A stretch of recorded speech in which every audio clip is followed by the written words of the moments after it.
لوگ پوچھتے ہیں کہ آزمائش اتنی لمبی کیوں ہوتی ہے، آزمائش کب ختم ہوگی؟ جب اللہ پر توکل ہے تو اس کی آزمائش پر کیوں نہیں؟ جتنا تمہارا توکل اور یقین مضبوط ہوگا اتنا ہی امتحان مشکل ہوگا۔ کیوں اللہ آزمائش لے گا؟ تاکہ وہ دیکھ سکے کہ جس کامل یقین کا تم زبان سے اعتراف کرتے ہو، وہ دل سے کہتے ہو، یا ذرا سی مشکل تمہارا توکل توڑ سکتی ہے۔ آزمائش ہمیشہ کے لیے نہیں رہے گی، کیونکہ پھر اللہ چن لیتا ہے انہیں جو شکوہ نہیں کرتے۔ اللہ تعالیٰ سے محبت کرو، دوست کی دوستی سے پیار کرو، باپ کی شفقت جیسا پیار، ماں کی ممتا جیسی محبت کرو۔ تم مجھ سے اتنی محبت کرنے لگ جاؤ گے اور وہ تمہارے نصیب سے درد کی لکیر کو مٹا دے گا اور تمہاری زندگی پہ کن کے پھول کھلا دے گا انشاءاللہ۔ اور وہی مرادیں پوری کرنے والا ہے۔ خدا دعا کی توفیق تب ہی دیتا ہے جب اس نے کن کہنا ہو، اس لیے مانگو، آخری سانس تک مانگو، خدا سے خدا کو مانگو، بدترین کو بہترین بنا کر واپس دے دے، یہ مانگو، سکون مانگو، شرمندہ مت ہو۔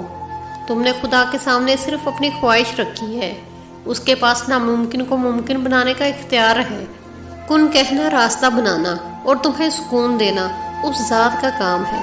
ساری سوچیں تمہاری ہیں کہ کب سب صحیح ہوگا، کب وہ واپس آئے گا، کب ہم خوش ہوں گے۔ تمہارا کام انتظار کرنا، دعا کرنا اور یقین رکھنا ہے۔ راستے تو وہ خود بنائے گا۔ یقین تو وہ ہے جب کچھ نہ ہونے کے بعد بھی دعا کے لیے ہاتھ اٹھائے جاتے ہیں۔ صبر تو وہ ہے کہ دل کے تڑپنے کے باوجود معاملات اللہ رب العزت کو سونپ دیے جاتے ہیں۔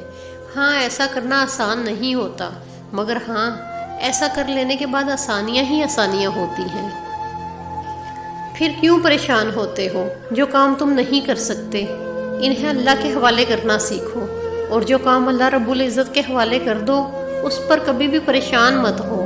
ہاں، دعا ضرور مانگو، مگر نصیب سے مت لڑو، نعمتوں کو مت ٹھکراؤ، دعاؤں کی بے ادبی مت کرو یہ کہہ کر کے دعائیں اب قبول نہیں ہوں گی، کیونکہ دعائیں ہمیشہ قبول ہوتی ہیں، اور وہ اتنا رحیم ہے کہ وہ کافر کا سوال بھی رد نہیں کرتا۔ اس کی شان کو تو یہ بھی گوارا نہیں کہ اس کے در سے اس کو نہ ماننے والا شخص بھی خالی ہاتھ لوٹے، تو پھر وہ کیسے تمہارا سوال رد کر سکتا ہے؟ وہ کیسے تمہاری آواز کو انسنا کر سکتا ہے جب تم اسے بار بار پکارتے ہو؟ تو بس یقین کے ساتھ سب کچھ اس کے سپرد کر دو، کیونکہ جب کوئی کام اس کو سونپ دیا جاتا ہے تو وہ دنیا کی ہر طاقت کو یکتا کر کے اس کام کے مکمل ہونے کے لیے پابند کر دیتا ہے۔ اور پھر جب تم اللہ رب العزت کے فیصلوں پر سر جھکانا سیکھ جاتے ہو